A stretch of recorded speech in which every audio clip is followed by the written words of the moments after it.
Hi, my name is Devra Jacobs. I'm the co-author of the book, A Happy Move, and I'm here to show you some packing tips.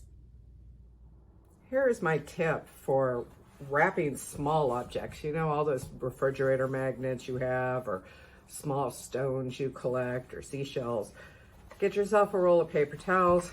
I like the kind that break apart in smaller pieces. And just get yourself a little Tupperware. Wrap them up. Most damage is from vibration of them bouncing on each other.